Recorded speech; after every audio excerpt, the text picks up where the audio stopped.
అందరికీ నమస్కారం. Welcome to Suman TV. ఆరోగ్యమే మహాభాగ్యం, కానీ కేవలం శారీరక ఆరోగ్యం మాత్రమే కాదు, మెంటల్ హెల్త్ అంతకంటే చాలా ఇంపార్టెంట్ అని ఇప్పుడు కాలక్రమంలో మనకు తెలుస్తోంది. అందుకే దేశవ్యాప్తంగా, ఇన్ఫాక్ట్ ప్రపంచవ్యాప్తంగా కూడా మెంటల్ హెల్త్ ఇష్యూస్ విపరీతంగా పెరిగిపోతున్నాయి. డిప్రెషన్, స్కిజోఫ్రీనియా, ఇంకా పర్సనాలిటీ డిజార్డర్స్ మొదలుకుని అడిక్షన్స్ వైపు వెళ్తున్న వారి సంఖ్య కూడా పెరుగుతోంది. కాబట్టి బహుశా అప్పుడే దాదాపు 2.5 దశాబ్దాల క్రితమే ఈ ప్రయాణం అవసరం పడుతున్న ప్రపంచానికి ఆయన గ్రహించి డాక్టర్ నవీన్ కుమార్ దగుడు గారు సైకియాట్రీలో స్పెషలైజ్ చేస్తూ పేరుగాంచిన సైకియాట్రిస్ట్ గా ఆయన ప్రయాణంలో దాదాపు 5 లక్షలకి పైగా కేసెస్ చూశారు. అంటే అంతమందికి మెంటల్ హెల్త్ ఇల్నెస్ నుంచి వారు ఉపశమనం కలిగించారు. అంతేకాకుండా కన్ఫైన్మెంట్ అంటే తీవ్రమైన మానసిక వ్యాధులతో బాధపడుతున్న వాళ్ళతో డీల్ చేయడమే కాకుండా క్లినికల్ డిప్రెషన్, ఇంకా అడిక్షన్స్ బారిన పడుతున్న వారు, ఇంకా బైపోలార్ లాంటి ఇప్పుడు కండిషన్స్ ఏవైతే మనం ఇప్పుడు ఎక్కువ మాట్లాడుకుంటున్నామో ఇటువంటి కండిషన్స్ని కూడా వారు నివారించి పేషెంట్స్కి రిలీఫ్ ఇచ్చారు.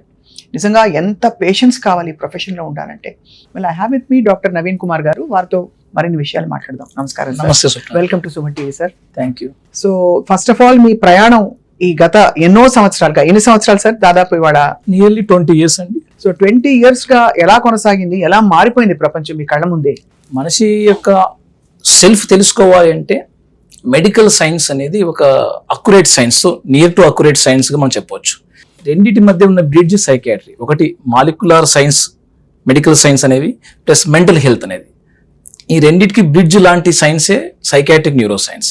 దీంట్లో నేను గమనించి ఎంబీబీఎస్లో ఆ స్టేజ్లో ఉన్నప్పుడు మనిషి యొక్క ప్రవర్తన, మనిషి యొక్క ప్రతి ఎమోషన్కి ఒక అండర్లైన్ కారణాలు న్యూరో ట్రాన్స్మిటర్స్, వాటి న్యూరో సర్క్యూట్స్, వీటి యొక్క యాక్టివిటీ తోటే వాళ్ళ బిహేవియర్, వాళ్ళ ఎమోషన్స్, వాళ్ళ థాట్స్ తయారవుతున్నాయి అన్నప్పుడు చాలా ఫ్యాసినేట్గా అనిపించిందండి. అటువంటి సైన్స్ మనము చూడడం ఒకటే కాదు, చూసి నేర్చుకొని వాళ్ళ ట్రీట్మెంట్ కూడా చేయొచ్చు అన్నప్పుడు చాలా ఇది ఒక రకమైన ఎగ్జైట్మెంట్ కెరీర్గా ఉండొచ్చు. అట్ ద సేమ్ టైం ఇక్కడ ల్యాక్నే ఎక్కువ ఉన్నాయి, మిస్కన్సెప్షన్స్ చాలా ఎక్కువ ఉన్నాయి పబ్లిక్లో కానీ ఏ కల్చర్లో అయినా కూడా. సో వీటి యొక్క అవేర్నెస్ ఇంపార్టెంట్ అనిపించింది. ఇది ఒక ఛాలెంజింగ్ ఫీల్డ్గా చూసినప్పుడు సైకియాట్రీ డెఫినెట్గా మానవాళికి ఉపయోగపడడం కాక వాళ్ళ లైఫ్ కెరియర్ని కూడా మీనింగ్ఫుల్గా, అంటే వాళ్ళు జీవితం ఏదో జీవించామని కాకుండా దీంట్లో కూడా మనం ఫెయిల్యూర్గా కాకుండా సక్సెస్ఫుల్ కూడా చేయొచ్చు, ఆరోగ్యం గడపవచ్చు. దీని ద్వారా లాంగివిటీ, అంటే వాళ్ళ స్పాన్ కూడా మనం పెంచిన వాళ్ళం అవుతాం. అవును. సో ఆ ఆస్పెక్ట్లో నాకు సైకియాట్రీ అన్న ఫీల్డ్లో ఒక రకమైన చిన్నపాటి మ్యాజిక్ విండ్ లాగా అనిపించేది. చాలా ఈ మ్యాజిక్ వాండ్ తోటి మీరు ప్రపంచాన్ని క్యూర్ చేస్తూ 5 లక్షల మంది పేషెంట్స్ చూసామని చెప్పారు సార్. చాలా వైడ్ రేంజ్ ఆఫ్ ఇల్నెసెస్ చూస్తుంటారు మీరు. డెఫినెట్గా అండి. అంటే చాలా కామన్ కండిషన్స్ ఏమిటంటే మనకు యాంగ్జైటీ, ఫోబియాస్, అవి సరిగ్గా రికగ్నైజ్ చేయక మజిల్ పెయిన్స్ తోటి ఎక్కువ కాలం వాళ్ళు మెడికల్గా హెల్ప్ తీసుకుంటుంటారు, లేకుంటే స్ట్రగుల్ అవుతూ ఉంటారు. అంటే ఏంటి, మైండ్ లో ఉన్నది బాడీకి వచ్చేస్తుంది? ఎస్ అండి. సో బాడీ యొక్క రిప్రజెంటేషన్ మైండ్ యొక్క సమస్యలు, అంటే అన్రిజాల్వ్ కాన్ఫ్లిక్ట్స్ కానీ, కొన్ని టెన్షన్స్ కానీ, మస్కులర్ టెన్షన్ అంటాం, ఇవి కాస్త నెక్ పెయిన్, హెడ్ ఏక్, వీటితోటి గ్యాస్ట్రిక్ ట్రబుల్. బాడీ చెప్పే భాష మైండ్ భాష ఎలాంటి భాష అంటే, ఇక్కడ ఒత్తితే నాకు గ్యాస్ ట్రబుల్ తగ్గుతుంది సార్ అంటే సంథింగ్ మెడికల్గా కాంట్ ఎక్స్ప్లెయిన్, బట్ పేషెంట్ చెప్తున్నది అది రియల్ సిమ్టమే. She not faking. ఇక్కడ కూడా తప్పు చెప్పట్లేదు, ఆమె కావాల్సిన అటెన్షన్ సీకింగ్ ఏం లేదు. తన మెడికల్ ప్రాబ్లమే గ్యాస్ ట్రబుల్. ఒక రకంగా వాళ్ళు చెప్పాలంటే డే 1 ఒక ట్రబుల్ కూడా వచ్చేస్తుంటాయి, but can't explain current knowledge of medical science.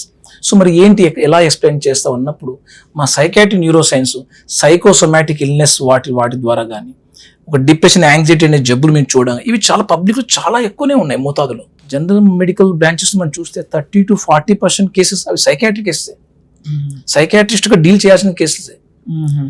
So వీటితో పాటు మేము చూస్తున్నవి depression disorders, bipolar disorders, schizophrenia, addiction condition, alcohol, tobacco తెలిసిందే మీకు. అవును. Very legal available drugs. అవును. సో వీటి యొక్క పర్యవసానాలు, హెల్త్ ప్రాబ్లమ్స్ ఏ మాత్రం తక్కువ కాదండి. మన షుగర్, బీపీలకు ఎంత మార్బిడిటీ, మోర్టాలిటీ వస్తుందో అంత దీనికి కూడా వచ్చేస్తుంది బాబు. అవును. అంటే మీరు చెప్తుంటే అర్థమవుతుంది, బాడీలో మనకి వచ్చే నొప్పులకు కూడా వెనకాల మైండ్ ఏదో యాక్ట్ చేస్తేనే వస్తుందని చెప్తున్నా అంటే అర్థమైపోతుంది ఎంత కనెక్టెడ్ బాడీ అండ్ మైండ్ అని సార్. మనం ఇది అన్సపరబుల్, సపరేట్ చేయలేం. బ్రెయిన్ యొక్క హెల్త్, బ్రెయిన్ యొక్క పనితీరు బాడీ ద్వారానే తెలియజేస్తాయి. అవును. So it has every connection to entire the part, even hairs కూడా. When you are stressful time your hair also going to loss and brittle గా తయారైపోవచ్చు. కరెక్ట్ గా చెప్పారు సార్. చాలా మందికి జుట్టు రావడం వెనక ఇంత పెద్ద రీజన్ ఉందని అర్థం కాదు. నూనె రాసేస్తారు కానీ మైండ్ లో ఉన్నది క్లియర్ చేయలేరు. ఓన్లీ మల్టీవిటమిన్స్ తోటో లేకుంటే ఏదో వాటికి హార్మోన్ రేట్ లాంటి థెరపీస్ తోటో కొందరు చాలా వరకు చేస్తుంటారు. బట్ అసలైన చేయాల్సింది ఏమిటంటే మనం ఒకసారి అనలైజ్ చేసుకుంటే, ఎవాల్యుయేట్ చేసుకుంటే, సైకాట్రిస్ట్ అన్న మా యొక్క రోల్ ఎలా ఉంటుందంటే ఆ హిస్టరీ టేకింగ్ లో వాళ్ళ యొక్క పర్సనాలిటీ, వాళ్ళ యొక్క బలాలు, బలహీనతలు, కరెంట్ సిచ్యువేషన్స్ లో ఎక్కడెక్కడ సోషల్ చేంజెస్ జరిగి వీళ్ళు స్ట్రెస్ అవుతున్నారు, ఆ స్ట్రెస్ వీళ్ళు ఇచ్చే కోపింగ్ మెకానిజమ్స్ ఎలాంటివి, ఇవన్నీ సిమ్టమ్స్ ఎలా తయారు చేశాయి. ఈ సిమ్టమ్ బేస్గానే మనం క్రైటీరియా పెట్టుకుంటాం మా సైకాట్రీలో. ఇన్ని సిమ్టమ్స్, ఇంత మోతాదు చేరితే వీళ్ళకి ఒక పేరు, ట్రీట్మెంట్ చేయడానికి ఒక పేరు పెట్టుకున్నాం. అది ఫోబియా కానీ లేకుంటే ఏ మూడ్ డిజార్డర్స్ కానీ సంథింగ్ ఈ రకంగా పేరు పెట్టేసుకుని వాళ్ళకి ట్రీట్మెంట్ పర్సనలైజ్ చేయడానికి పనికొస్తాయి. కొన్నిసార్లు మెడిటేషన్, కొన్నిసార్లు మెడికేషన్, రెండు డిఫరెంట్ గా. అంటే సామాజికపు ట్రీట్మెంట్, సామాజికపు సైకలాజికల్ ట్రీట్మెంట్లు అనేవి చాలా విరివిగా కల్చరల్ గా మనకు ఏన్షియంట్ టైమ్స్ నుంచి ఉన్నాయండి. One of the example yoga. ఇప్పుడు ఈ మధ్య కాలంలో మనము యాక్టివ్ లైఫ్ స్టైల్ ఇంటర్వెన్షన్స్ అని చెప్పేసి life activities like walking, meditation, something aerobic exercise, gym, ఇవన్నీ కూడా మనకు ఫిజికల్ ఫిట్నెస్ ఒకటే కాక సైకలాజికల్ ఫిట్నెస్ కూడా పెంచేవి. వీటి యొక్క ఇవన్నీ చూస్తుంటే సైకలాజికల్ ప్రాబ్లమ్స్ అప్పుడు ఉన్నాయి, ఇప్పుడు ఉన్నాయి, ఎప్పుడు ఉంటాయి. రైట్. మనము అవేర్నెస్ తెచ్చుకుని పర్సనలైజ్ గా నా లైఫ్ నాకు ఈ పలానా ఇష్యూస్ వల్లనో లేకుంటే వేరే కారణాలు ఉండకనో నాకు ఈ రకమైన థాట్స్ వస్తున్నాయి, ఈ రకమైన ఫీలింగ్స్ వస్తున్నాయి, అవి ఇబ్బందికరంగా తయారవుతుంది, నా ప్రవర్తన మారిపోతుంది అని ఎప్పుడైతే మనం గమనించామో, నీకు నువ్వుగా గమనించినా పర్వాలేదు, పక్క వాళ్ళుగా నా తోడు వాళ్ళు అని అనుకున్న ఫ్యామిలీ మెంబర్స్ గమనించినా పర్వాలేదు, బట్ డెనే మూడ్గా ఎక్కువ పోకుండా తొందరగా ట్రీట్మెంట్ కానీ తీసుకోగలిగితే చాలా ఉత్తమంగా అన్ని నయం అవుతాయి. వాళ్ళ క్వాలిటీ ఆఫ్ లైఫ్ పెంచవచ్చు మనం. అవును సార్. వాళ్ళ క్వాంటిటీ ఆఫ్ లైఫ్ కూడా పెరగవచ్చు. రీసెంట్గా అమెరికన్ జర్నల్ ఆఫ్ సైకాట్రీలో మీకు చెప్పాలంటే ఒక ఎక్స్టెండెడ్ స్పాన్ ఆఫ్ స్టడీస్లో ఒక సిజోఫ్రీనియా ట్రీట్మెంట్ తీసుకున్న వాళ్ళు, తీసుకుని వాళ్ళు యావరేజ్ లైఫ్ స్పాన్ 15 ఏళ్ళు పెరిగిందండి ట్రీట్మెంట్ తీసుకున్న వాళ్ళలో. సిజోఫ్రీనియా అనే జబ్బు ఒక స్పెక్ట్రమ్ లాంటి జబ్బు. అవును. ఇదేదో మనకు ఇక్కడి మాత్రమే వస్తేనే సిజోఫ్రీనియా అని చెప్పలేం. థాట్స్, ఎమోషన్స్, సిచ్యువేషన్స్, వీటి మధ్య ఉండే కనెక్షన్ ఎప్పుడైతే మనము సరిగ్గా డీల్ చేయగా కనెక్టెడ్గా లేకపోయామనుకో దాన్ని సిజోఫ్రీనియా అంటాం. అవును, సింపుల్ చెప్పాలంటే. సో ఇటువంటి కండిషన్స్ మీరు స్టార్టింగ్ అర్లీ స్టేజ్ ను గమనించవచ్చు. అది హాలుసినేషన్స్, డెల్యూజన్ తయారు కాక ముందుగానే కొద్ది గమనించేయచ్చు. అవును. సో ఇటువంటి సబ్ థ్రెషోల్డ్ సైకోటిక్ సిమ్టమ్స్ ని మనం గమనించామనుకో, ఫ్యామిలీ గమనించగలిగిందంటే, అవేర్నెస్ పెంచగలిగిందంటే ఆ వ్యక్తి యొక్క ట్రీట్మెంట్ అర్లీగా స్టార్ట్ చేయొచ్చు. చాలా మంచి మాట చెప్పారు సార్. అంటే చాలా మంది టబు, ఇదివరకు అయితే మనకి ఒక స్టిగ్మా ఉండేది, సైకియాట్రిస్ట్ అనగానే అమ్మో, ఫిజికల్ గా డయాబెటీస్ వచ్చినా ఏమొచ్చినా పర్లే, షుగర్ ఉందంటే చెప్పుకుంటారు. అవునండి. కొంచెం మెంటల్ హెల్త్ ఇష్యూస్ ఉన్నాయి, నోబడీ షేర్స్. ఒక్క క్రిటికల్ కేస్ మీరు సైకియాట్రిస్ట్ అయినందుకు గర్వపడుతూ సంతృప్తినిచ్చిన కేసు ఏంటి సార్? మీరు సాల్వ్ చేసి వాళ్ళని సివియర్ కండిషన్ నుంచి రివర్స్ చేసి రెమిషన్ ఇచ్చి వాళ్ళకి హెల్దీ లైఫ్ ఇచ్చిన కేసు చాలా ఉన్నాయి స్వప్న గారు ఇలా చెప్పాలంటే. బట్ నాకు మీరు అడిగిన వెంటనే స్పృశించింది ఏమిటంటే, ఒక రఫ్లీ ఒక 5 years బిఫోర్ అనుకుంటా, ఆ టైంలో ఒక డిగ్రీ ఫైనల్ ఇయర్ స్టూడెంట్, చిన్నప్పుడు యాక్చువల్ వాళ్ళ ఫాదర్ చెప్పినంటే చాలా యాక్టివ్, చాలా ఓవర్ యాక్టివ్, మంచి ఇంటెలిజెంట్ పిల్లవాడు, టాప్గా ఉండేవాడు, అన్నిట్లో ఫస్ట్ ఉండేవాడు, ఆటల్లో కానీ అన్నిట్లో కానీ, అల్లర్లో కూడా అన్ని ఫస్ట్ ఉండేవాడు అని చెప్పాడు. అది తీరా కాస్త అది రికగ్నైజ్ చేయక ఈ మధ్యలో కొన్నిసార్లు మధ్యలో ఫెయిల్ అయిన సందర్భాలు ఉన్నాయి అకాడమికల్గా, బట్ మళ్ళీ వెంటనే పాస్ అయిపోయేటోడు అలా చెప్పేటోళ్ళు. బట్ ఎప్పుడైతే వాళ్ళు డ్రింక్ చేయడం ఆ అబ్బాయి స్టార్ట్ చేశాడో, ఆ డ్రింక్ చేసినప్పుడు ప్యాటర్న్స్ మా వాడు విపరీతంగా వైలెన్స్ అయిపోతున్నాడు.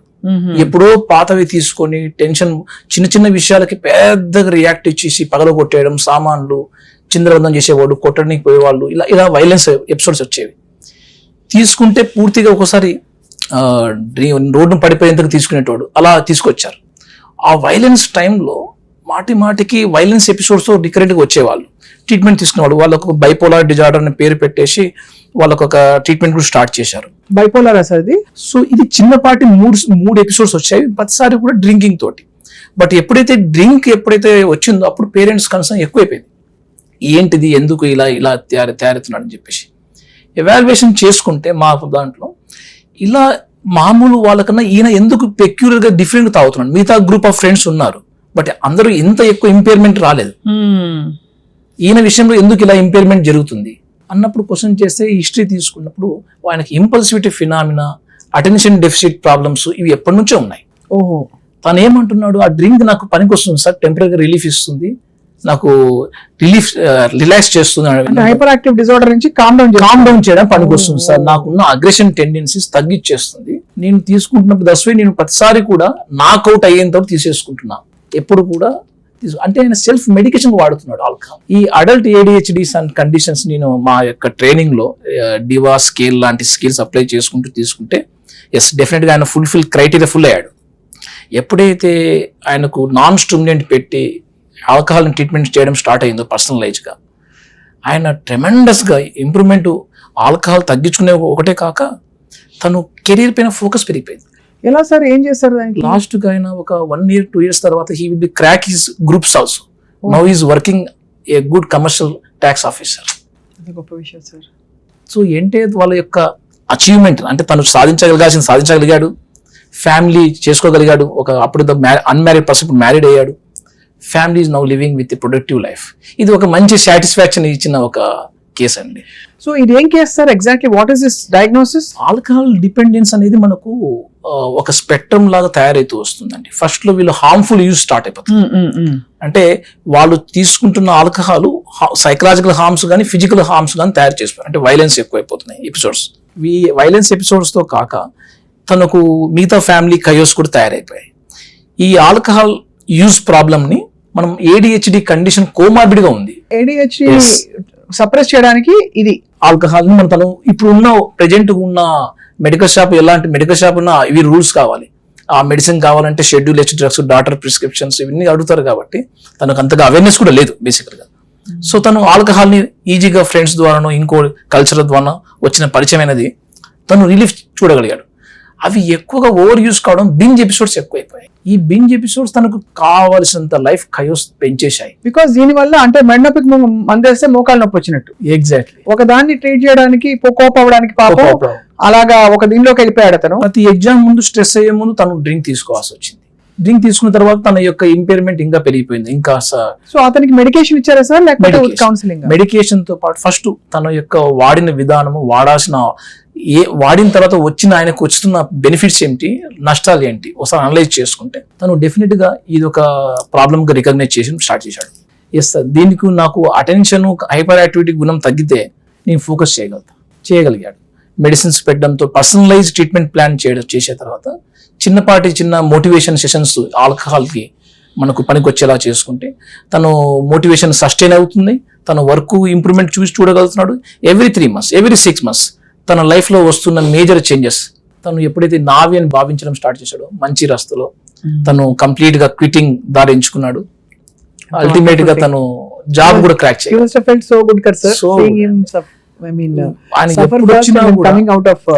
ఆయన గానీ వాళ్ళ ఫాదర్ టీచర్ అండి, వెల్ రెప్యూటెడ్ ఫ్యామిలీస్, టీచర్ ఆ ఊర్లో. తర్వాత మిసెస్ కూడా she also some employee. So వీళ్ళతోటి వాళ్ళ ఫ్యామిలీ ఒక రకమైన ఒక మంచి స్టేటస్ చేరు. చాలా బాగుంది డాక్టర్ నవీన్ కుమార్ గారు, అమేజింగ్ గా ఉంది స్టోరీ. ఇలాంటి స్టోరీస్ విన్నప్పుడే we feel so much compassion for humanity. ఎంతమంది సార్ ఎన్ని విషయాలతో స్ట్రగుల్ అవుతూ ఉంటారు, బయటకు చెప్పలేరు. డాక్టర్ నవీన్ కుమార్ గారు, ఇప్పుడు 100 ఏళ్ళు శరీరాన్ని బతికించాలని అందరూ వెయిట్ చేస్తారు, అంటే మనం ఎక్కువ రోజులు ఉండాలని. బట్ 100 ఏళ్ళు హెల్దీ మైండ్ కావాలంటే ఏం చేయాలి? బికాస్ ఇప్పుడు డీజనరేటివ్ డిజార్డర్స్ పెరిగిపోయి, ఆల్జైమర్స్ ఇలాంటివన్నీ కూడా, తర్వాత పార్షియల్ మెమరీ లాస్ కాకుండా బ్రెయిన్ సెల్స్ కొన్ని డెడ్ అయిపోతాయని వింటున్నాము. ఇలాగా వీటితో పాటు ఇంకా ఏజ్ తో వచ్చే అనేక పర్సనాలిటీ ఇష్యూస్, ఇవన్నిటినీ మనం కంట్రోల్ చేయాలి లేకపోతే మోడరేట్ చేయాలంటే what is the best prescription? 100 ఏళ్ళకి మంచి సైకలాజికల్ హెల్త్ కావాలంటే ఫస్ట్ అది ఎలా సాధ్యం? మంచి సైకలాజికల్ హెల్త్ మెయింటైన్ చేయాలంటే ఫస్ట్ మనము లివింగ్ ఎన్విరాన్మెంట్ లో మన థాట్స్ ని, మన ఫీలింగ్స్ ని షేర్ చేసుకునే ఒక తత్వం మనలో డెవలప్ చేసుకోవాలి. సమస్యలు వచ్చినప్పుడు, ఏదైనా ప్రాబ్లం వచ్చినప్పుడు ఆ షేర్ చేసుకునే విధానం, పర్స్పెక్టివ్ థింకింగ్ పెరిగి మనకు సొల్యూషన్ కూడా దొరికేస్తాయి. యాక్టివ్ లైఫ్ వాళ్ళు లీడ్ చేయాలి అన్నప్పుడు రిస్క్ తగ్గించుకోవడం బెటర్. లైక్ ఆల్కహాల్, ఇలాంటి టొబాకో, ఇలాంటి డ్రగ్స్, సమస్యలు వచ్చినప్పుడు టొబాకో ఎక్కువగా తీసుకొని, కెఫీన్ లాంటి డ్రగ్స్ ఎక్కువగా తీసుకోవడం, ఇవి తగ్గించుకోగలిగితే మాత్రం బాడీ పైన స్ట్రెయిన్ తగ్గొచ్చు. నిత్యం ఎంతో కొంత వ్యాయామం, ఎంతో కొంత ఫిజికల్ మూమెంట్స్ డిమాండ్ చేస్తుంది మన బాడీ. సో ఆ డిమాండ్ మేరకు ఎప్పటి వరకు మనం ఎంత మోడరేట్గా మనం చేయగలిగితే అంత బెటర్గా హెల్త్గా ఉండవచ్చు. Connectedness very important, social connectedness. Right. ఎందుకంటే ఇప్పుడు అర్బనైజేషన్, గ్లోబలైజేషన్ ఈ ఎరాలో మనం అందరం న్యూక్లియర్ ఫ్యామిలీతో ఉన్నాం. ఈ న్యూక్లియర్ ఫ్యామిలీస్ తో మనకు షేరింగ్ ఆపర్చునిటీ, మన చైల్డ్ ని రేరింగ్ ఆపర్చునిటీస్ కూడా మనకు లెస్సర్ అవైలబుల్ అయిపోతుంది. సో ఇటువంటి టైంలో మనకు సోషల్ కనెక్టెడ్స్, మీరు ఏదైనా పేరు పెట్టుకోండి, ఏదైనా రీజనా, ఫ్లాట్ విత్ ఇన్ అపార్ట్మెంట్ కల్చరా, లేకుంటే సంథింగ్ మన స్ట్రీట్, మన caste, community, region, religion, but community networks are very much important. వీటి వల్ల హెల్తీ కనెక్షన్స్ వల్ల మనకు ఇన్ నీడ్ ఆఫ్ టైంలో మన వాళ్ళు ఉన్నారు, అది కూడా సైకలాజికల్ ఎక్కడో మనకు ఒక స్ట్రెంగ్త్ సపోర్ట్ చేస్తుంది. సపోర్ట్ సిస్టమ్స్ ఉండాలి, ఒక అవేర్నెస్ ఉండాలి. అండ్ మెడికల్ నాలెడ్జ్ పరంగా కూడా మనం ఎంత కాదన్నా కూడా మనం ఇప్పుడు దాకా ఒక 40 years ముందు మనిషి యొక్క లైఫ్ స్పాన్ 45 to 46 years ఉండేదండి. ఇప్పుడు ఈ 2025లో average life span we're raising up to 72. అవును. మనకు ఫుడ్ ఏమన్నా పొల్యూషన్ తగ్గిందండి అప్పటికన్నా? ఎయిర్లో క్వాలిటీ పొల్యూషన్ తగ్గిందండి అప్పటికన్నా? పెరిగింది ఏంటి? ఎందుకు పెరిగింది? మనం age span because of we are medical knowledge availability పెరిగింది. అవును. వ్యాక్సినేషన్ నేర్చుకుంటున్నాం, చిన్నపాటి సమస్యలు మనం చూడగలుగుతున్నాం, వెళ్ళగలుగుతున్నాం, కమ్యూనిటీ డాక్టర్స్ యూజ్ చేసుకుంటున్నాం. అంతే. So that's a very important. So awareness, మనం మెడికల్ నాలెడ్జ్ యొక్క అవేర్నెస్, మెడికల్ సైన్స్ యొక్క అవేర్నెస్ పెరగడం ఇంపార్టెంట్. సార్, ఇప్పుడు ఒక హెల్దీ మైండ్ సెట్ కి అన్హెల్దీ మైండ్ సెట్ కి ఏమిటి తేడా? అంటే అందరికి ప్రాబ్లమ్స్ ఉంటాయి, ఏవో స్ట్రెస్లు ఉంటాయి, చిన్న చిన్న అబరేషన్స్ ఉంటాయి అందరి పర్సనాలిటీ. ఎగ్జాక్ట్లీ. బట్ ఒక హెల్దీ మైండ్ సెట్, వీళ్ళు అన్హెల్దీ, దే నీడ్ హెల్ప్, ఎలా మీరు డిఫరెన్షియేట్ చేస్తారు? ఒకటి ఫ్లెక్సిబిలిటీ, థాట్స్ లో కానీ ఫీలింగ్స్ లో కానీ ఇవి ఎవర్ చేంజింగ్ అని ఒక బిలీఫ్ సిస్టమ్ మనం రావాలి. ఏదైనా సమస్య వచ్చినా లేకుంటే స్ట్రగుల్ అనిపించినా, సో మైండ్ సెట్ అనేది మనకు ఎప్పటికప్పుడు ఒక రిజిడ్ లాగా ఫీల్ కాకూడదు. హెల్ప్ తీసుకోవాల్సిన టైంలో హెల్ప్ అడగడం కూడా ఒక విజ్డమ్ చాయిస్. సెకండ్ థింగ్, మనం కనెక్టెడ్నెస్ ని ఈ సమస్యకు సొల్యూషన్ పరంగా ఫోకస్ చేద్దామా, ప్రాబ్లం ఎందుకు వచ్చింది అనుకుంటే ఫోకస్ చేద్దామా? ఒకసారి నువ్వు స్టక్ ఇన్ ద ప్రాబ్లం ఉన్నప్పుడు ఏ టైప్ ఆఫ్ థింకింగ్ బెటర్ అనేది ఆ హెల్తీ మైండ్ సెట్ ఎప్పుడు ఆల్వేస్ సరే వచ్చింది ఇప్పుడు what next I can do అన్న యాటిట్యూడ్ లో ఉంటారు. తర్వాత దేన్ని ఎక్స్ట్రీమ్ గా ఫీల్ కావాల్సిన అవసరం లేదు. ఫర్ ఎగ్జాంపుల్, మనం ఫీలింగ్స్ ను ఎక్స్ట్రీమ్ పోతున్నాయి అంటే మన థాట్స్ ఎక్స్ట్రీమ్ వల్లనే పోతున్నాయి. అంతే కదా. లేకుంటే ఫీలింగ్స్ అంతా ఎక్స్ట్రీమ్ గా ఏమి వెళ్ళిపోవు కదా. సో మోడరేట్ చేసుకుని మన కెపాసిటీలో, మైండ్ సెట్ లో ఉండే థింకింగ్ కెపాసిటీ మెయిన్ కారణం. సో థింకింగ్ ని ఎప్పుడు కూడా ఫ్లెక్సిబుల్ గా అరేంజ్ చేసుకోవడం. మూడోది, మనము మైండ్ సెట్ ఎప్పుడు కూడా టెంపరీ రిలీఫ్ కోసం చూస్తున్నామా, లాంగ్ టర్మ్ గా వచ్చే రిలీఫ్ అండ్ రివార్డ్ కోసం చూస్తున్నామా? టెంపరీ రిలీఫ్ చేస్తూ మనం లాంగ్ టర్మ్ గా నష్టాలు ఉన్నాయనుకోండి, అటువంటి డెసిషన్ మేకింగ్ ఎప్పుడు మనకు సమస్యలు క్రియేట్ చేస్తాయి. అంతే కదా. అది ఏ అడిక్షన్స్ కానీ మీరు చూడ, అడిక్షన్స్ అయినా లేకుంటే లైఫ్ స్టైల్లో లైఫ్ ఇంటరాక్షన్స్ అయినా, టెంపరీ రిలీఫ్ కోసం చూసావు, లాంగ్ టర్మ్ గా ఇది ఇక్కడ నీకు నష్టం ఉంటుంది తెలిసి, నాలెడ్జ్ తెలిసినా కూడా you are taking the decision repeated again అంటే మనం we are entertaining our mind set is going to something struck with the harmful manner, self destructive. అది కాబట్టి అది హెల్దీ మైండ్ కి అన్హెల్దీ మైండ్ కి ఒక పెద్ద డిఫరెన్స్. చెప్పవచ్చు. డాక్టర్ నవీన్ కుమార్ గారు, ఒకప్పుడు ఇండియా కొంత హెల్దీగా ఉందని చెప్పొచ్చా compare to now? Yes, but ఇంత అన్హెల్దీగా ఇప్పుడు మారడానికి ఎక్స్టర్నల్ ఇన్ఫ్లుయెన్సెస్ ఏం పని చేస్తున్నాయి? నేను చూసిన నా అబ్జర్వేషన్ ప్రకారం అండి, ఒకటి ఎడ్యుకేషన్ సిస్టమ్ ట్రెమెండస్ గా చేంజ్ అయింది. Of course cell phones, internet వాడుకం ఇవన్నీ ఎంత మనకు ప్రపంచపు నాలెడ్జ్ మన అందుబాటులో మన చేతిలో గాడ్జెట్ లో వచ్చినా, దాన్ని వాడే విధానం ఇంకా స్టిల్ తప్పడడుగులు వేస్తున్నాం. ఫ్యామిలీస్ తప్పడడుగులు వేస్తున్నాం, ఎడ్యుకేషన్ ఇన్స్టిట్యూషన్ తప్పడడుగు వేస్తున్నాయి. So at the same time మన ఎవ్రీబడి మన రిలీఫ్ అండ్ రిలాక్సేషన్ కూడా తప్పడడుగు పడుతున్నాయి. వీటి విషయంలో అక్కడ ఇబ్బంది దొరుకుతుంది. రెండోది, కాంపిటేటివ్ అయిపోయింది ఎడ్యుకేషన్ సిస్టమ్. అవును. ఎంత కాంపిటేటివ్ అంటే, నీకు రిసోర్స్, ఒక జాబ్, ఒక శాలరీ అంటూ రావాలంటే నువ్వు చిన్నప్పటి నుంచి ఈ టైప్ ఆఫ్ ప్యాటర్న్ స్కూల్స్ లోనే, ఈ టైప్ ఆఫ్ లోనే, ఈ ప్రిపరేషన్ లోనే నువ్వు ఫిక్స్ కావాలి. Otherwise you can't chance to get the avail of the resources అనుకుంటుంది. ఇటువంటి కాంపిటేటివ్నెస్ ఆ అబ్బాయికి మానసిక వికాసానికి పనికిరాదండి. సో ఆల్వేస్ ఇండస్ట్రియస్నెస్ తయారు కావాలి ఆ అబ్బాయిలో. అంటే నేను సొంతంగా నేను క్రియేట్ చేసుకుంటూ నేను కల్టివేట్ చేసుకోగలను అన్న ఒక కాన్ఫిడెన్స్ ఇవ్వాలి ఎడ్యుకేషన్ సిస్టమ్. అది తప్పిపోతుంది. Always competitive, ranks oriented, grades oriented ఉన్నాయి తప్ప నాలెడ్జ్ ఓరియంటెడ్ తగ్గిపోతుంది. రైట్. నాలెడ్జ్ కావాలి మెయిన్ ఇంపార్టెంట్. అది కాబట్టి ఎన్వైరన్మెంట్ అలా ప్రెషర్ పెట్టేస్తుంది మనిషి. అంటే your not enough, your insufficient అనే ఫీలింగ్ క్రియేట్ చేసే విధంగానే సైకలాజికల్ హెల్త్ ఆ అబ్బాయిలో డెఫినెట్ గా కొద్దిగా లిమిటెడ్ తయారైపోతుంది. ఫ్యామిలీస్ కూడా, for example, sharing of the people. మనకు కజిన్ బ్రదర్స్ ఉన్నారు, మనకు ఎక్స్టెండెడ్ బాబాయిలు, పిన్నులు, ఆంటులు అన్నీ ఉన్నారు. బట్ ఎంతమందితో మనం we are having of good connections. అంతే కదా. అక్కడ మీకు ఇబ్బంది పడవచ్చు. ఒక 40 years before more of we are seeing rural ఏరియాలో ఉంటుంటాము. మోస్ట్ ఆఫ్ ద టైమ్స్ మనకు ఎక్స్టెండెడ్ పీపుల్స్ ఉన్నారు. మన విలేజ్ లో వీడు ఎక్కడ వెళ్ళొచ్చాడు అంటే అందరూ కూడా తెలిసిపోతుంది. అసలు ఒక పంచాయతీ ఉంటుంది, అందరూ కూర్చుంటారు, కలిసి భోజనం చేస్తారు. కమ్యూనిటీ కంట్రోల్ ఎక్కువ ఉండేది అప్పట్లో. ఇక్కడ ఇప్పుడు అర్బనైజేషన్ ఎక్కువ అయ్యేసరికి న్యూక్లియర్ ఫ్యామిలీస్ ఎక్కువ అయ్యాయి. ఎస్పెషల్లీ కాంపిటేటివ్ ఎడ్యుకేషన్ తయారైంది. ఇవన్నీ కాస్త backward for hour the psychological health అండి. అది చాలా బాగా చెప్పారు సార్. ఐ థింక్ వీటన్నిటితో పాటు ఎక్స్టర్నల్ ఇన్ఫ్లుయెన్సెస్ తో మనం ఉన్న స్థితి నుంచి అక్కడికి వెళ్ళాలని మైండ్ ప్రోగ్రామ్ అయిపోయి అక్కడికి వెళ్ళడానికి ఉన్న స్ట్రగుల్లో ఆల్మోస్ట్ వీడియో గేమ్ ఎలా ఆడుతున్నాం, జీవితంతో కూడా అలా ఆడుకుంటున్నాం. కరెక్ట్. అంటే ఒక అన్యాచురల్ సెట్టింగ్ లోకి వెళ్ళిపోతున్నారు చాలా మంది. Wanting more.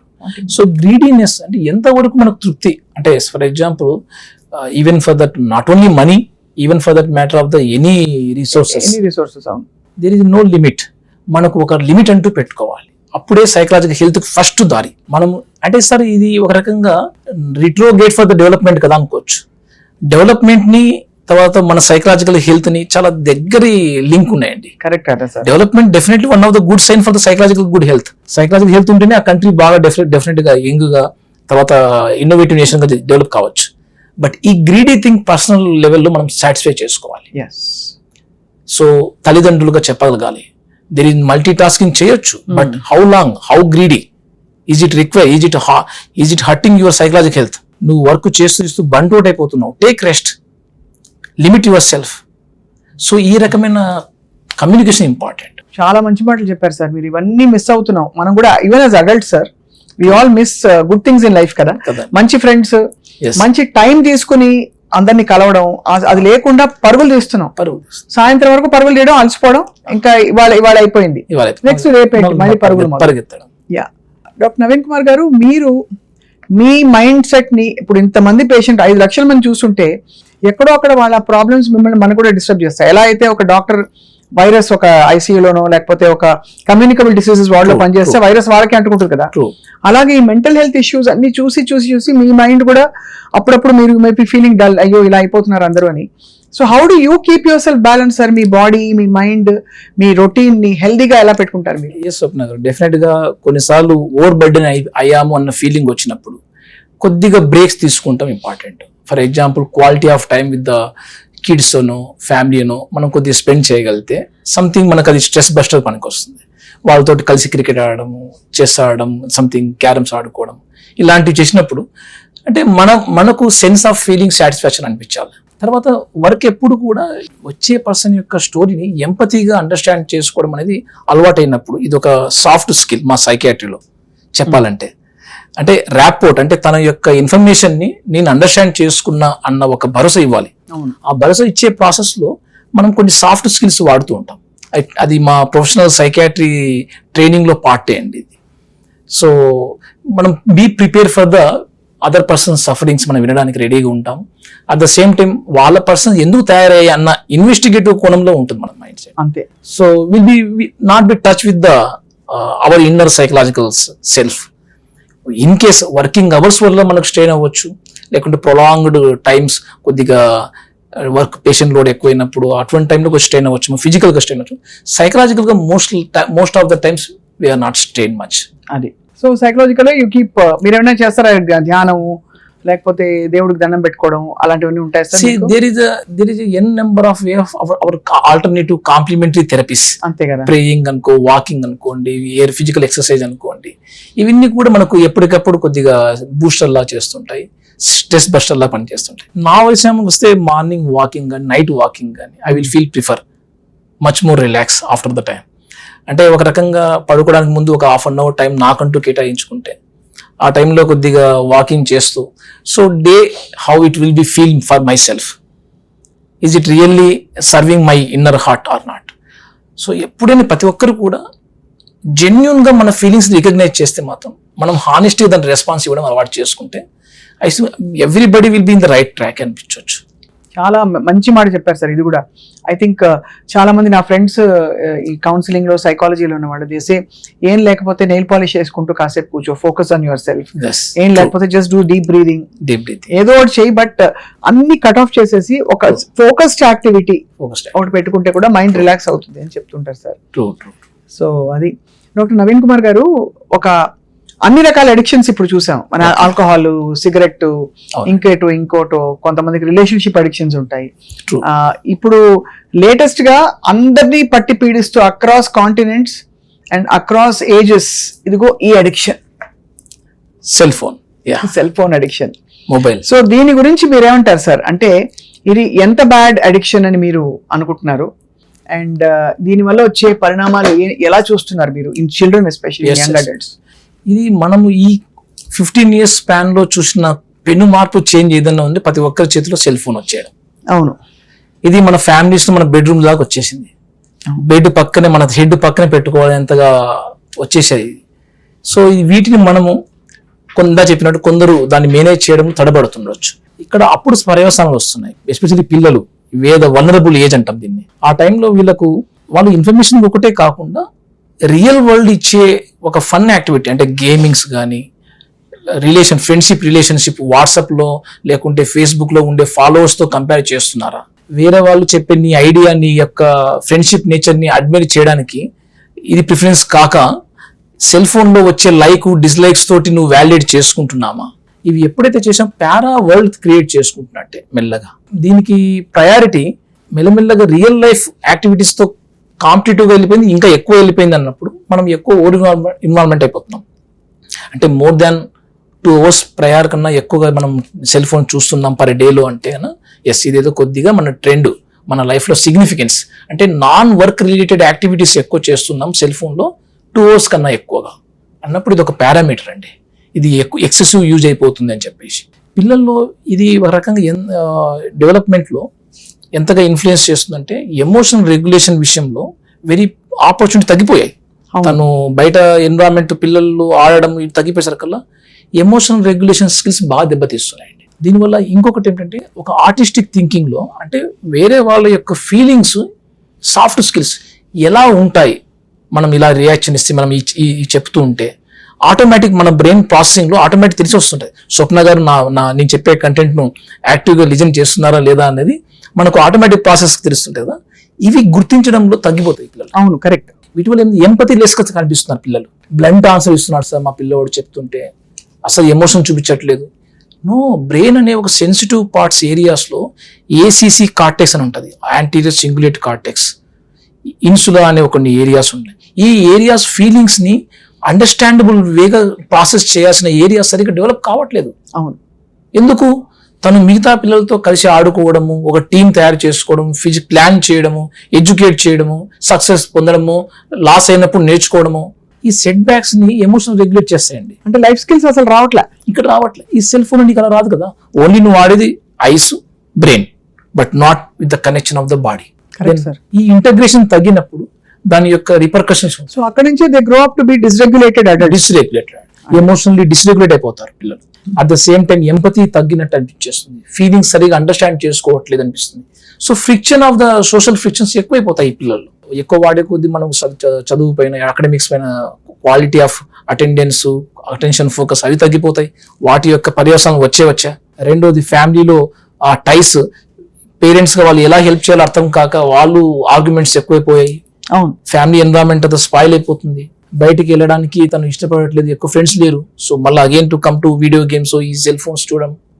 సో బయట యొక్క పరిస్థితులు ఏదైనా అవసరం వచ్చాయని వెళ్ళి పని చేసుకొని రావాలి, చేసే కాన్ఫిడెన్స్ రాదు అబ్బాయికి, సోషల్ స్కిల్స్ తగ్గిపోతాయి. సో ఇవన్నీ ఒక retro development of the child. ఇవి న్యూరో డెవలప్మెంటల్ ఇష్యూస్ని మాడిఫై చేస్తాయండి. సో దట్స్ వై నేను అంటే ఏంటంటే ఫ్యామిలీలో ఒక చిన్నపాటి మనం బౌండరీస్, రూల్స్ పెట్టుకోవాలి సెల్ ఫోన్ విషయంలో. తినేటప్పుడు, పడుకునే ముందు ఒక గంట ముందు మోడల్ గా యాజ్ ఎ ఫాదర్ గా నేను చూపిస్తాను. నేను పడుకునే ముందు నా పర్సనల్ టైంలో, తినే టైంలో, ఆడుకునే టైంలో నేను ఒక సెల్ ఫోన్ ని దూరం పెట్టి నేను క్వాలిటీగా నేను కూర్చుంటాను అని నువ్వు రోల్ మోడల్ చేస్తే పిల్లలు దాన్ని అప్రిషియేట్ చేస్తారు. చెప్పగానే వాళ్ళు అవి కూడా ఆచరిస్తారు వాళ్ళు. So family should be committed to this rules. అలాగే ఫుడ్ దగ్గర ఫోన్ పెట్టి తీసుకురాకు, డైనింగ్ టేబుల్ దగ్గర తీసుకురావాలి. ఇప్పుడు మీకు రేడియేషన్, సెల్ ఫోన్ తో రేడియేషన్ కూడా మనకు మార్నింగ్ టైం కన్నా compare to night times 1.5 to 3 times ఎక్కువ ఉంటుందండి ఆ రేడియో మ్యాగ్నెటిక్ వేవ్స్. సో సైంటిఫికల్ గా చూసినా కూడా రేడియేషన్ ఎక్కువగా అఫెక్ట్ అయ్యే పార్ట్ మన బాడీలో ఏదైనా ఉందంటే బ్రెయినే. 6 feet away from your head పెట్టుకోవడం important. And that to childs, adolescents. మీకు మనకు 20-25 ఇయర్స్ వరకు బ్రెయిన్ డెవలప్మెంట్ పూర్తి కాదు, ఇంకా అంతే కదా. అది డెవలప్మెంట్ అవుతూ ఉంటుంది. నీకు గ్రే మ్యాటర్ బాగా థిక్గా రావాలి అంటేనే మైలినేషన్ బాగా జరగాలి. అది జరగాలంటే ఈ రేడియేషన్ వచ్చేసి దాని యొక్క మైలిన్ షీత్ ఫార్మేషన్లు ఈ దెబ్బ తినేస్తున్నాయి. సో అయితే మరి ఇవన్నీ మనం రెగ్యులేట్ చేయగలిగితే, అండి. ఇవన్నీ డిసిప్లిన్డ్ గా దాని మంచి విషయాలు మాత్రమే తీసుకుని దాన్ని ఒక టూల్ గా వాడుకుంటూ డిపెండెన్సీ అడిక్షన్ తగ్గించగలిగితే అప్పుడు బ్రెయిన్స్ ఇంకా హెల్దీగా వికసిస్తాయి. మన దగ్గర డాక్టర్ గా సైకాట్రిస్ట్ మా దగ్గరకు వచ్చేసరికి పిల్లలు అంటే చాలా సమస్యలు విపరీతంగా అయినప్పుడు now this is the time to take the help అని అప్పుడు అనిపిస్తుంది. ఎలాంటి సమస్యలతో వస్తారు సార్? జస్ట్ రీసెంట్ గా ఒక 16 years బాయ్, హీస్ ఫ్రమ్ మన సదర్న్ పార్ట్ ఆఫ్ తెలంగాణ అండి. వాళ్ళ parents are both are teachers. So న్యాచురల్గా టీచింగ్ టైమ్స్లో వాళ్ళకు సెల్ ఫోన్స్ ఇచ్చేసి వెళ్ళిపోయేటోళ్ళు. సో డైలీ అలవాటు అయిపోయిన సెల్ ఫోన్, వీడియో గేమ్స్ ఈ అబ్బాయి ఎక్సెసివ్ ఆడడం, చెప్పారు, కొట్టారు, తిట్టారు, అన్ని రకాల ప్రయత్నాలు చేశారు, సక్సెస్ కావట్లేదు. ఒకనొక టైంలో వీళ్ళు వదిలేశారు కల్లా ఇంకా ఇంకాస్త స్ట్రిక్ట్గా చేద్దామని చెప్పేసి కంప్లీట్గా నీ సెల్ ఫోన్ బంద్ అని చెప్పేసి తీసి పెట్టేశారు. ఆ అబ్బాయి అవుట్ ఆఫ్ ఫ్రస్ట్రేషన్లో అంటే ఎంత ఎంపథెటిక్గా రియాక్ట్ అవుతున్నారు చూడండి. అంటే నేను అందరి ఇంత ట్రమటైజ్ చేసి చూపట్లేదు, he's hitting with the bat. So this type of violence behaviour పేరెంట్స్లో లేదు, వాళ్ళ ఫ్యామిలీలో ఎప్పుడు కూడా నోట్ అయింది లేదు. ఎందుకు ఇంత వైలెన్స్గా తయారవుతున్న పిల్లవాళ్ళు అంటే తనకు సోర్స్ ఆఫ్ ప్లెజర్ ఇచ్చే వాటిని నువ్వు అర్థాంతరంగా ప్రాపర్గా ప్రాసెస్ చేయకుండా మనం ఎలిమినేట్ చేస్తున్నప్పుడు వాళ్ళు ఇచ్చే రియాక్షన్ ఇంత వైలెన్స్గా ఉంటుంది. అంటే ఇది విత్డ్రాల్ ఇంత సివియర్ అయిపోతున్నాయి. మనం అనుకున్నాం ఇన్ని రోజులు ఆల్కహాల్ విత్డ్రాల్, టొబాకో విత్డ్రాల్స్ అని అనుకుంటాం కదండి, షేకింగ్ వచ్చేస్తాయి, వాళ్ళు నర్వ్స్ వీక్నెస్ అనిపిస్తాయి. ఎలానో వీళ్ళలో 3 ప్రాబ్లమ్స్ వస్తాయి. ఆల్మోస్ట్ ఆల్ చాలా గట్టిగా వీళ్ళు ఎమోషనల్ గా వనరబుల్ అయిపోతారు. సో అటువంటి స్థితిలో తీసుకొచ్చినప్పుడు ఫ్యామిలీ ఆల్మోస్ట్ ఆల్ డిస్హార్టెండ్. వాళ్ళ ఫాదర్ మళ్ళీ ఈ అబ్బాయిని అటాక్ చేయడం. సో ఈ రకంగా విపరీతమైన కయోస్ తోటి వచ్చినప్పుడు చాలా విషయాలు ఇప్పుడు కూలంకషంగా డిస్కషన్ చేస్తూ డీటాక్స్ లాంటి మెథడ్స్ ఈ అబ్బాయికి మెల్లమెల్లగా కాన్సెప్ట్స్ ఇస్తూ రీహాబిలిటేషన్ సెంటర్స్ కూడా పంపించాల్సినంత అవసరం పడింది. బాబోయ్, అసలు అప్పుడు ఇంకా వాళ్ళకి ఈ డి అడిక్షన్ ఎలా సార్? బాడీలో ఉంటే మనకి ఆల్కహాల్ ఉంటే అదేదో మంది ఇచ్చి తీసేస్తారు విత్డ్రాల్ సిమ్టమ్స్. వీటి విత్డ్రాల్ సిమ్టమ్స్ ఎలా తీస్తారు అసలు? అండ్ సైకలాజికల్ గా అబ్బాయిని ఆల్మోస్ట్ ఆల్ ఒక రకంగా ఎప్పుడంటే ఎమోషనల్ గా బ్యాలెన్స్ చేయడం కోసం ఇచ్చి మనము మూడ్ స్టెబిలైజర్స్ పెట్టుకుంటూ వీటిని కంట్రోల్ చేసుకుంటూ మన అబ్బాయిని కాన్సెప్ట్స్ ఆఫ్ హెల్తీ యూజ్ అనే కాన్సెప్ట్స్ రాదర్ దెన్ కంప్లీట్లీ ఏదో abstinent from the cell phone use అంటే కంప్లీట్ గా ప్రొహిబిటెడ్ అలా కాన్సెప్ట్ వర్కౌట్ కావు. కాబట్టి హెల్తీ యూజ్ అనే కాన్సెప్ట్ మనం ఇంట్రొడ్యూస్ చేసి ఆబ్జెక్ట్ ఐడెంటిఫికేషన్ ప్రోటోకాల్ మార్చాలి. ఇది నాకు ప్లెజర్ గివింగ్ అంటే ఇది నా టూల్ ఇది అని మార్చాలి. ఎగ్జాక్ట్లీ, ఇది healthy tool. How to use that tool? For example మన దగ్గర సుత్తు సంథింగ్ ఒక చాకో ఒక ఉందనుకోండి, how to use, for what to use అన్న మెథడ్స్ మనకు కన్సిక్వెన్స్ ఇస్తాయి. ఎప్పుడైతే దానికి తెలియదో రాంగ్ మెథడ్ యూజ్ చేసామనుకో కన్సిక్వెన్స్ రాంగ్ వచ్చేస్తాయి. అంతే కదా సార్. సో ఈ టైప్ ఆఫ్ హెల్తీ ఓపికతో ఆ అబ్బాయితో పాటు మనం ట్రావెల్ చేయగలిగి ఆ అబ్బాయిని మేనేజ్ చేయగలిగితే వాళ్ళ ఫ్యామిలీ కొద్దిగా అండర్స్టాండబుల్ వేగా డెవలప్ కావచ్చు. చాలా అద్భుతంగా చెప్పారు doctor Naveen Kumar garu. I think we had a very అంటే స్టిమ్యులేటింగ్ కాన్వర్సేషన్. ఇప్పుడు మెంటల్ హెల్త్ ఇష్యూస్ ఎలా పెరుగుతున్నాయని రాబోయే రోజుల్లో మిమ్మల్ని మేము ఎప్పటికప్పుడు సంప్రదిస్తాం. We want to consult you for symptoms and signs and treatments for mental health issues. తప్పకుండా మా సుమన్ టీవీ వ్యూవర్స్ కి ఐ థింక్ ఇవాళే చాలా క్లూస్ దొరుకుంటాయి. వీ హోప్ దట్ మీరు బెనిఫిట్ అయి ఉంటారు ఇవాటి కాన్వర్సేషన్ తో. ముందు will continue talking on various things. Okay, for your valuable time, thank you so much. Thank you Suman TV.